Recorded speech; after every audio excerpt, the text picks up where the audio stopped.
Greetings from Strasbourg, where MEPs are voting in the October plenary session of the European Parliament.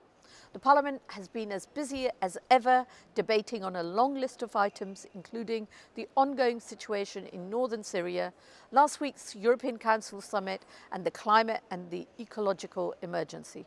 And we also said goodbye to President Juncker and his team at the Commission.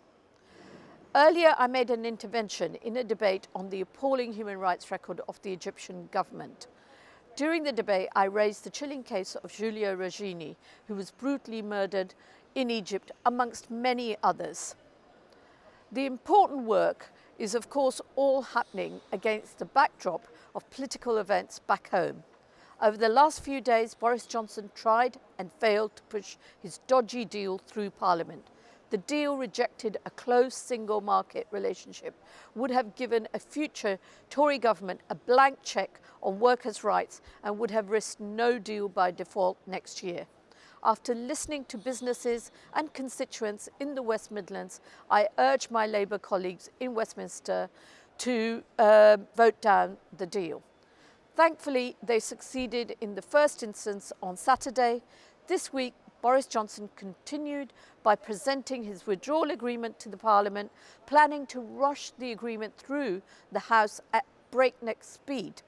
The Prime Minister wanted his bill to pass with zero legislative scrutiny, and thankfully that just didn't wash with MPs in Westminster, who voted against his absurd timetable. And as we look towards a further extension to prevent a damaging no-deal Tory Brexit, this Conservative government continues to burn hundreds and thousands of pounds on advertising campaigns, pushing the fabled October 31st Brexit date. What a waste of taxpayers' money. I'll continue to support a sensible extension to our membership of the European Union aimed at breaking the deadlock in Westminster. Here in Strasbourg, the message is clear. It's time for Boris Johnson to make a way for a Labour government led by Jeremy Corbyn to sort out the Tories' mess. A Labour government who will negotiate a better deal with Brussels, protecting jobs, workers' rights and the regional economy in the West Midlands, and finally put it to the people with the option to remain. It is the only way to move past the Brexit and focus on a better future for our country. Goodbye.